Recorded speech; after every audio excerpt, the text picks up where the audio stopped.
The strings were cut, the puppets were free to become masters, and the entire world was watching. That's the feeling of 2000 for NSYNC. A year of relentless spectacle, defiance, and creative confidence. From the moment they dropped the Bye Bye Bye video, they made it clear. Their debut album was the warm-up. No Strings Attached was the main event.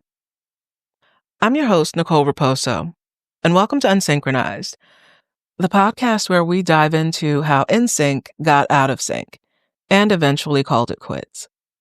This episode is From Puppets to Masters. We're diving into the chronological journey of the year 2000 and looking at how the members handled sudden, overwhelming control.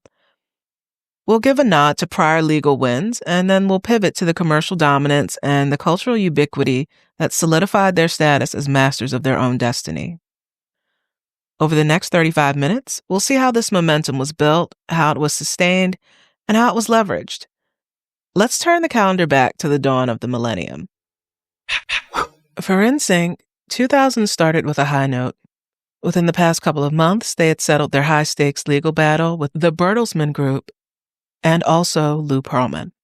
It was a lawsuit that had threatened to block the group from releasing new music and possibly could have even taken away the group's name. But that was all squared away. They were free agents, and they signed with Jive Records. On January 5th, their debut album was officially certified diamond by the RIAA. That means 10 million copies sold in the U.S. That's a pretty rare achievement, or at least it was at the time, and that placed them in elite company, so that was definitely something that was cause for celebration.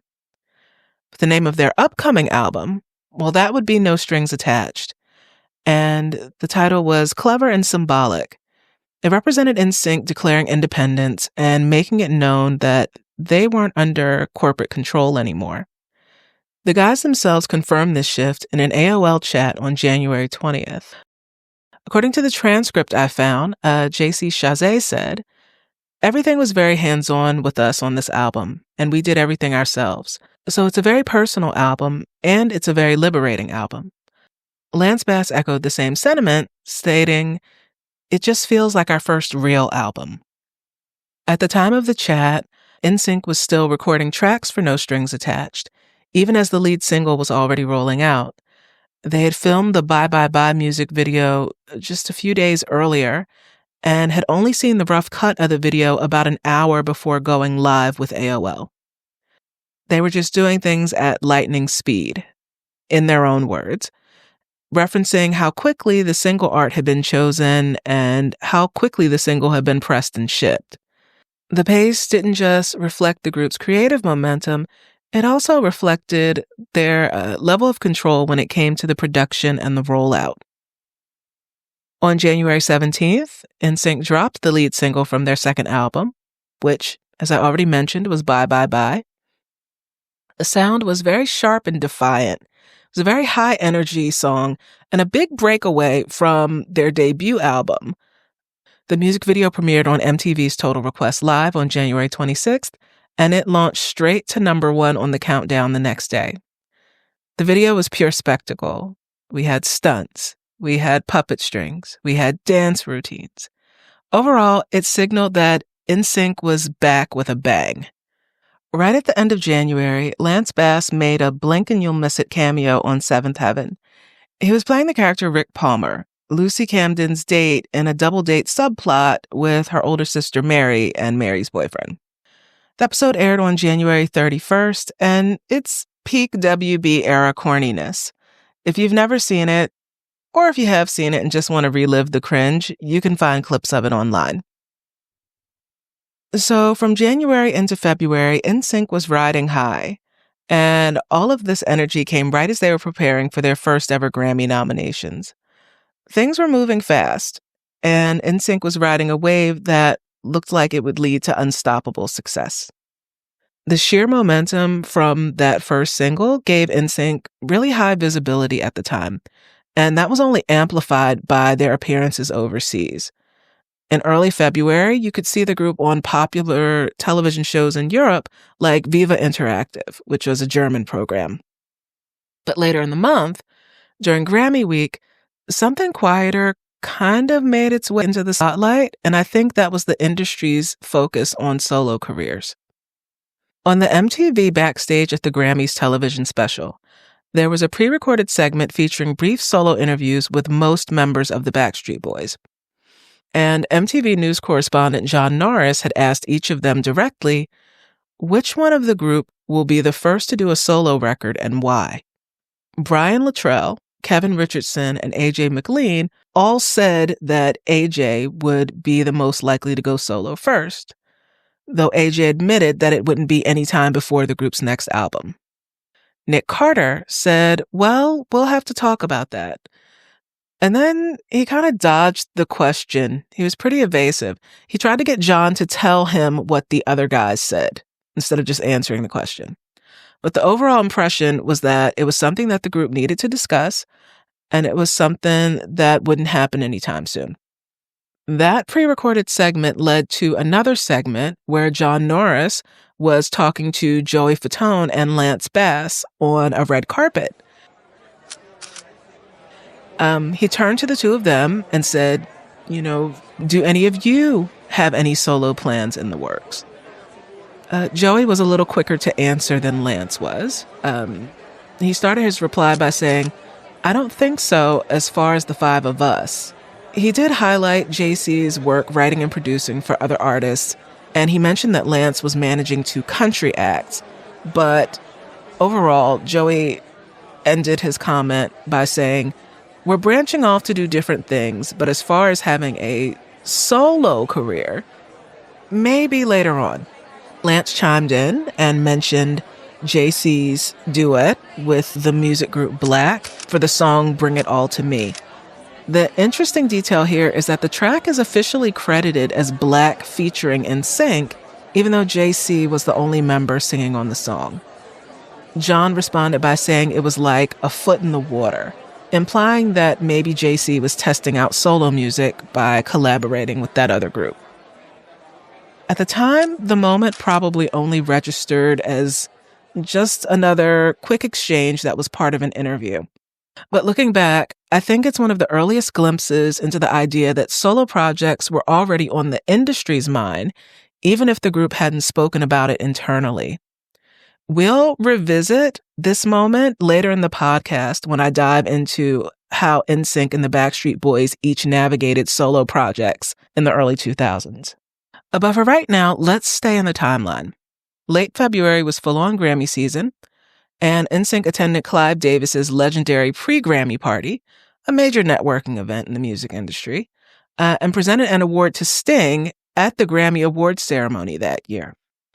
Even though they didn't walk away with any trophies that night, their nominations still marked a pretty crucial turning point because it meant that NSYNC was finally being recognized by the music establishment.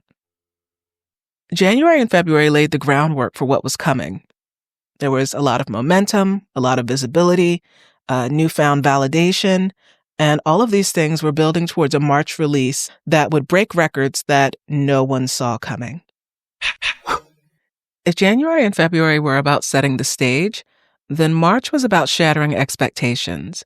This was the moment that NSYNC fully took control of their career, and the numbers proved it.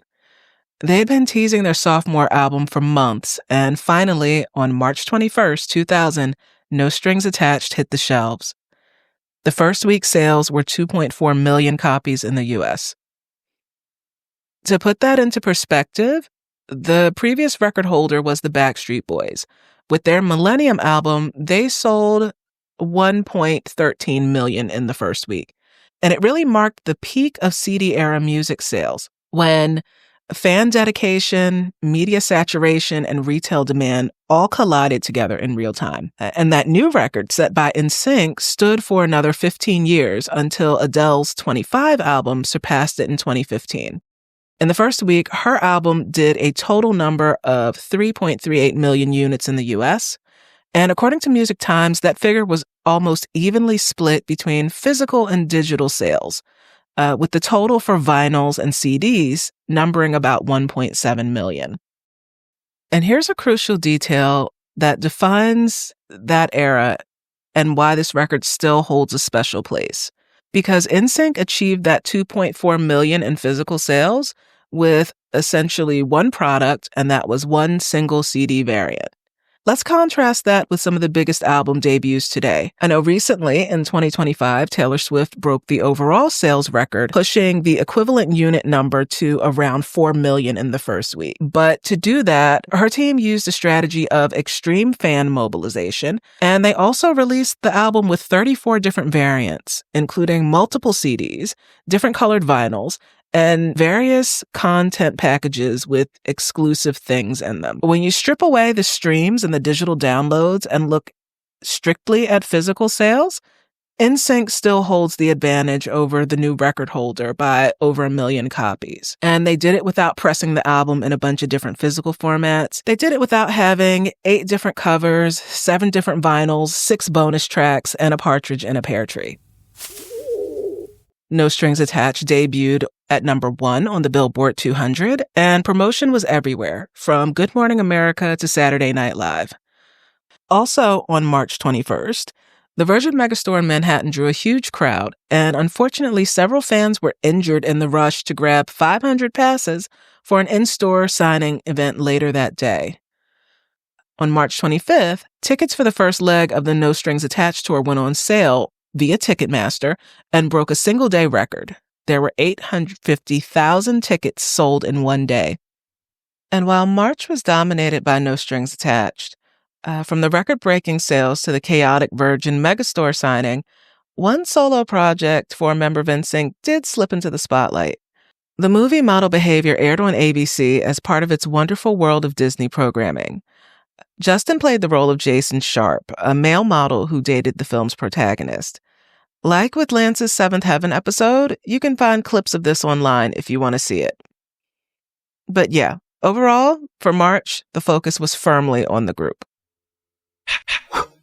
March 2000 was a turning point, not just because of the numbers, but because of the momentum that was building publicly and also behind the scenes. And April, that was just going to get even bigger.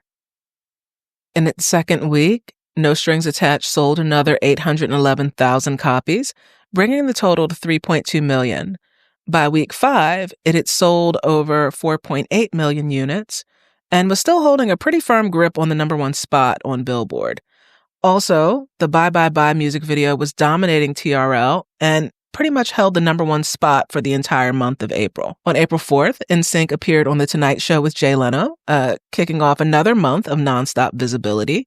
The next day, on April 5th, No Strings Attached was released in Japan and across Asia, marking another milestone for the group's global reach. On April 11th, the Rumor Mill column on the Hits Daily Double website announced that Lance Bass would be appearing on Who Wants to Be a Millionaire in May as one of the show's celebrity guests. The following day, April 12th, NSYNC performed Believe in Yourself on Sesame Street, which was a cute way to endear themselves to a younger generation and reinforce their family-friendly appeal. A few days later, they took the stage at the Nickelodeon Kids' Choice Awards, performing Bye Bye Bye, and again solidifying their connection with younger audiences. Then on April 16th, their collaboration with R&B singer Joe, the song I Believe in You, appeared on his album entitled My Name is Joe. The track offered fans a different flavor of the group's vocal dynamics and marked one of a few cross-genre partnerships during this era. The song is also really good if you've never heard it. Later in the month, NSYNC filmed the music video for It's Gonna Be Me, and it became one of their most iconic visual statements. The video was directed by Wayne Isham, and it featured the band as animated dolls breaking out of their packaging in a toy store. It was a direct extension of the No Strings Attached theme. So overall, that month was pretty saturated with press. It was definitely packed with performances, and it was marked by a steady expansion of NSYNC's media footprint. As we roll into May, we see the official launch of NSYNC's No Strings Attached tour, and the beginning of a subtle but pretty unmistakable shift of how some of the group's members were positioned in public. On May 9th, the tour kicked off in Biloxi, Mississippi, complete with dazzling lights and polished theatrics. Album sales continued to climb, and by week 8, No Strings Attached had surpassed 5 million copies and remained parked at the top of the charts. On May 16th, the group premiered their next single, It's Gonna Be Me, on TRL, and it quickly rose to the top of the countdown. That same day, NSYNC revealed a teaser trailer for a planned film project at a private beach party during the Cannes Film Festival. It was a promotional drop rather than a press conference, but one that signaled their ambitions to branch out into cinematic ventures. Also in May, Lance was quietly expanding his management company, Freelance Entertainment, and they signed country music artist Meredith Edwards as the first artist for Freelance. And a song written by JC called Messed Around was released as a single by a group called Boys and Girls United, just adding another marker to his growing songwriting resume. This period in the year also gives us a glimpse into an emerging pattern when it comes to diverging priorities and a public image for some members of NSYNC. There were 2 interviews conducted around the same time in May. And I was able to figure out, or at least narrow down, the probable time frame based on some context clues from the interviews. The first one was a phone interview that JC did with MTV Asia, and it says that he was speaking with them via telephone from Greensboro, North Carolina. Knowing what dates the North Carolina dates were for No Strings Attached, that means that this interview happened pretty late in the month, sometime around the 23rd and 24th. Anyway, the MTV Asia interview really framed JC as kind of the spokesperson for the group. He answered a lot of questions that emphasized things like brand integrity and hands-on control. One thing in particular jumped out to me.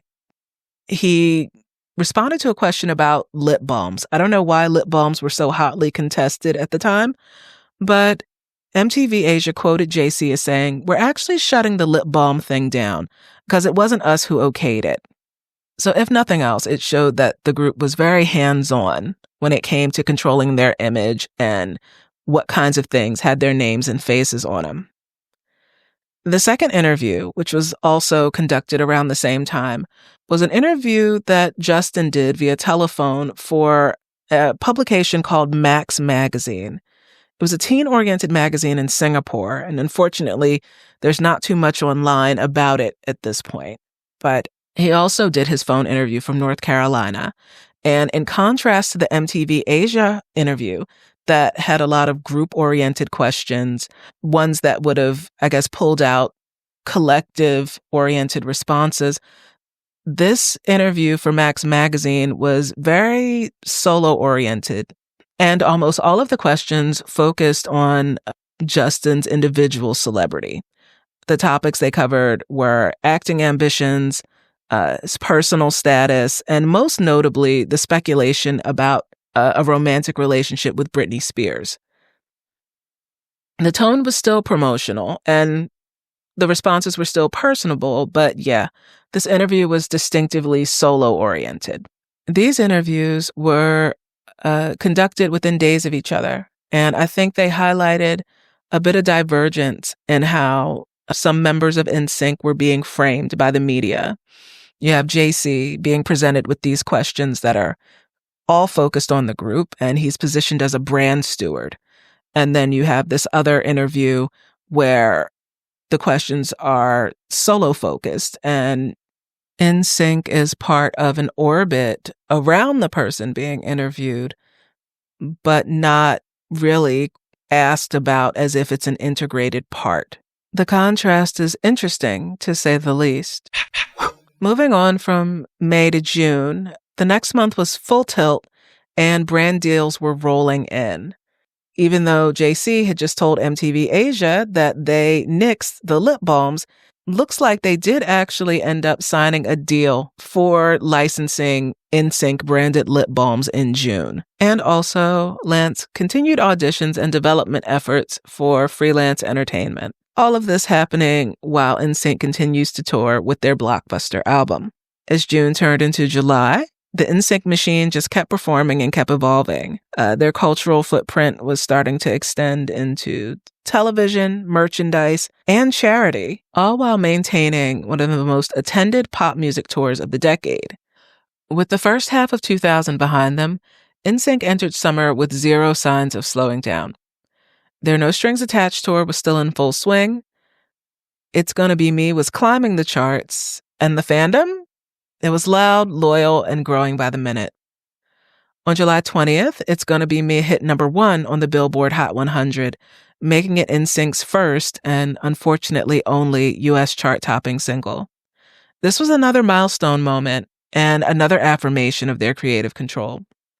Shortly thereafter, NSYNC filmed a concert for their upcoming theatrical release, NSYNC Bigger Than Live, and they performed at Madison Square Garden for a nationwide HBO concert special. Both of these things being a huge affirmation of the group's mass appeal and their prowess as live performers.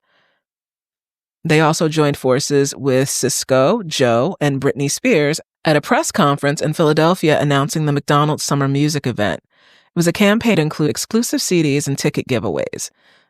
At the time, this was pretty much peak pop music synergy. And then to close out the month on the charity front, NSYNC hosted their second Challenge for the Children event on July 28th and 29th. August kicked off with the final show of the No Strings Attached tour's first leg.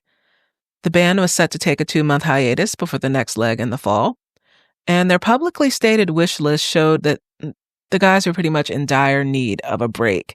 As reported by People magazine, when faced with the prospect of a 2-month break, the members' downtime wishes were basically relief and self-care.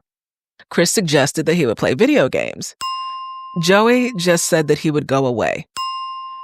Justin offered the most radical possibility that they would be able to go to their own homes. But even as they joked about disappearing into their downtime, the spotlight didn't dim for NSYNC. Just days later, on August 6th, the group took home 5 awards at the Teen Choice Awards, proving that their cultural moment was still in full swing. August was yet another month in which some individual projects got a little bit of spotlight. Joey Fatone was featured in the remix of the song As If from the Bring It On soundtrack. This was a duet that he did with the group Black, but notably, unlike with Bring It All to Me, Joey was credited as a solo artist and the song was not credited to NSYNC. Also in August, Lance's freelance entertainment company wrapped up the final round of their country pop talent search. In TV Guide, the group disclosed that they were planning to start working on their new record soon, with, and I quote, all 5 members taking a more active part in songwriting and producing. Also in TV Guide, Lance confirmed that the group was going to be working on a movie. And when he said this, he assured all of the critics, we're actually going to make a real movie. We want to challenge ourselves to do something different. Considering all the ways that NSYNC had branched out individually and also as a group in 2000, I don't think it was surprising to anyone that they would express interest in doing a film together. It would just be another notch on their belt, you know? Another thing to add to their growing empire in pop culture. On September 7th, NSYNC performed at the MTV Video Music Awards, and by the time the night was over, they had actually walked away with 3 Moon Men.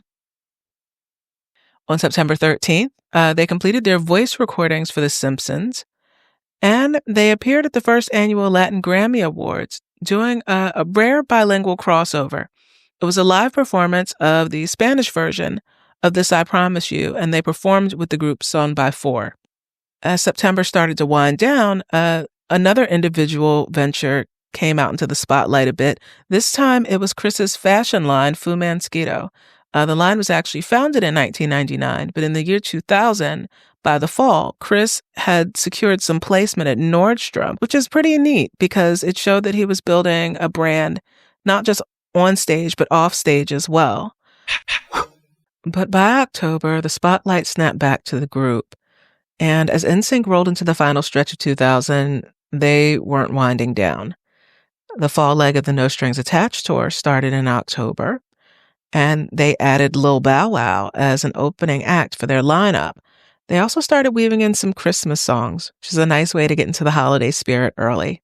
But unfortunately, not every reception the group got in October was warm. At Game 3 of the World Series on October 24th, they sang the national anthem and they were met with noticeable booing from the crowd. That moment made headlines and signaled that sometimes with heightened fame, there's also heightened friction. Moving on to November, starting early in the month on the 4th, NSYNC won Artist of the Year and Song of the Year at the Radio Music Awards.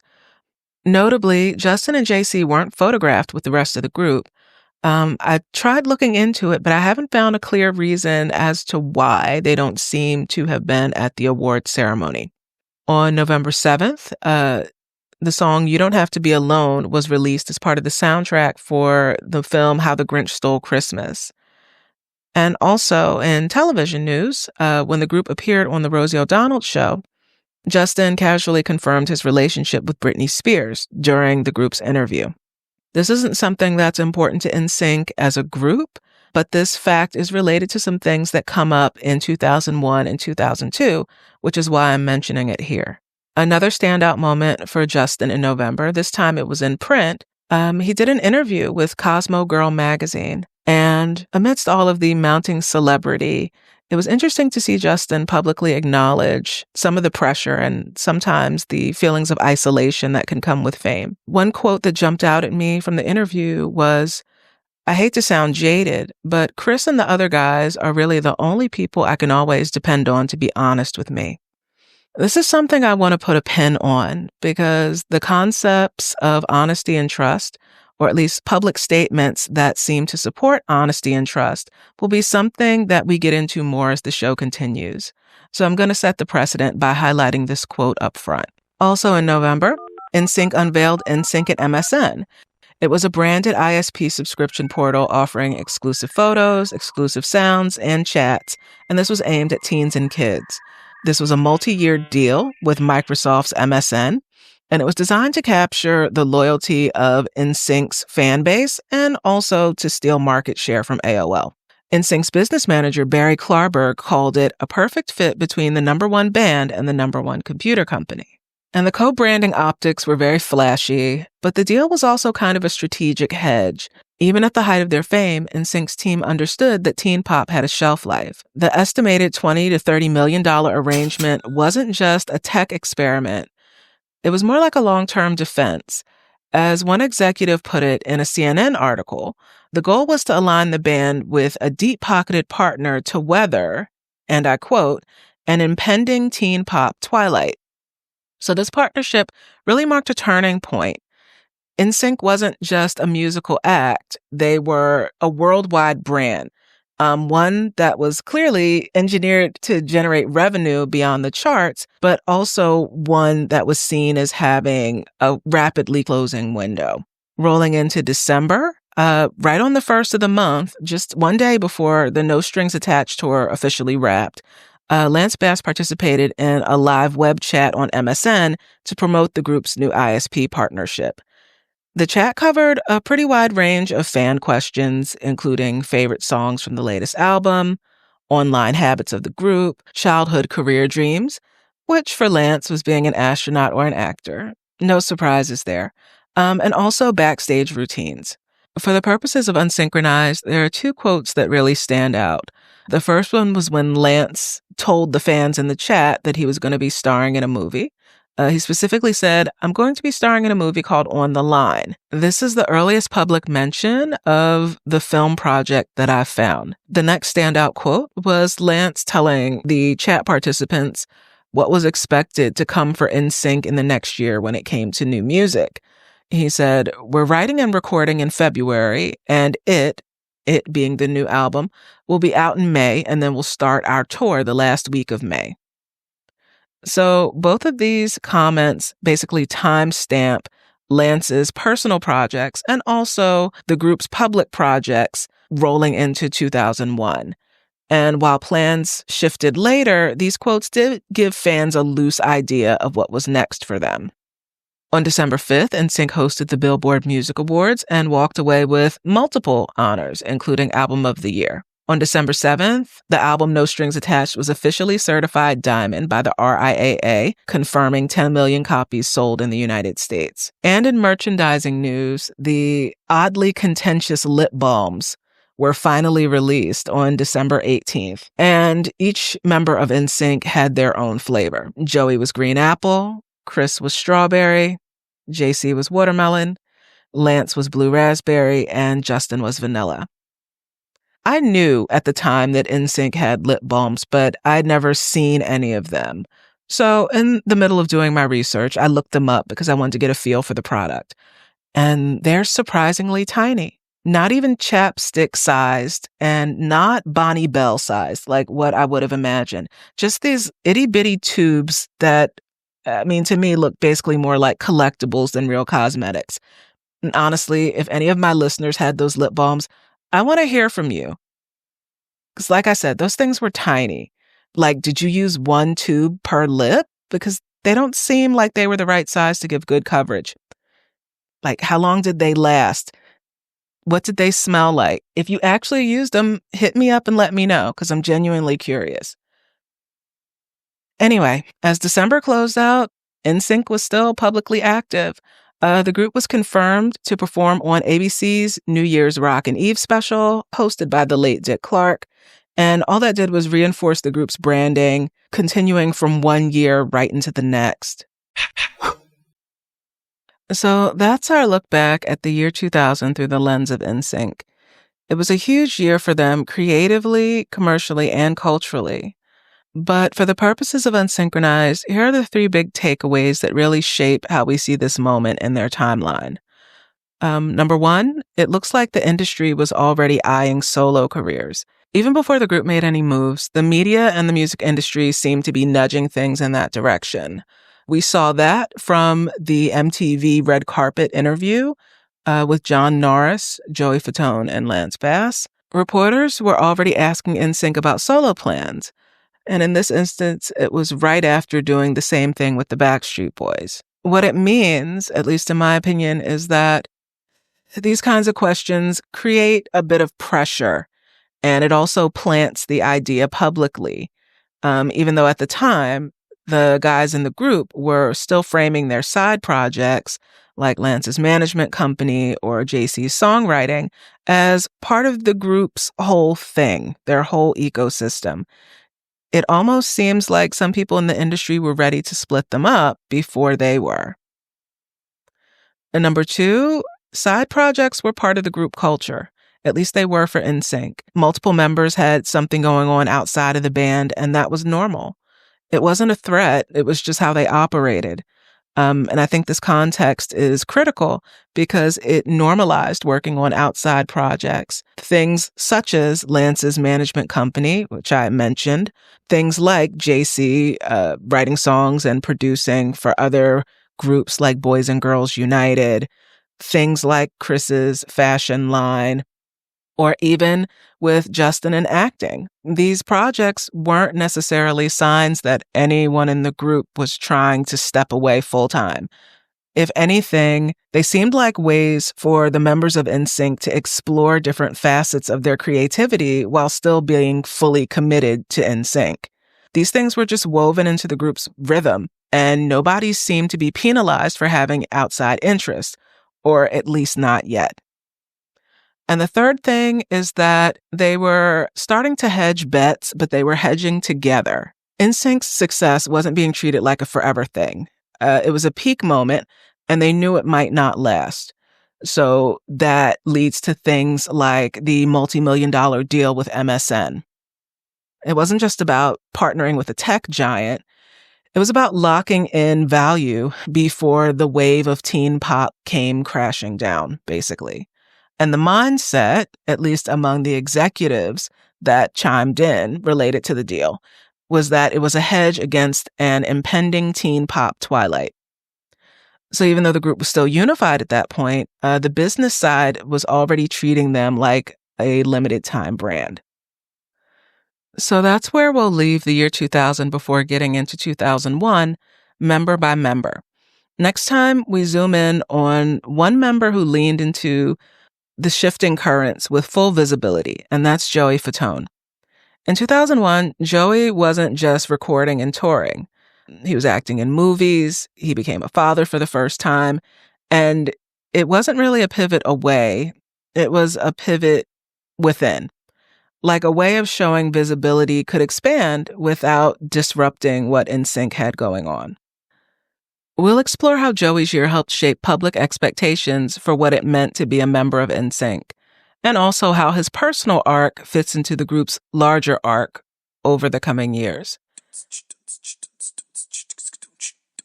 This is Nicole Raposo, and I want to thank you for spending time with me here. Until next time, remember, you can't spell unsynchronized without NSYNC. See you in episode 2.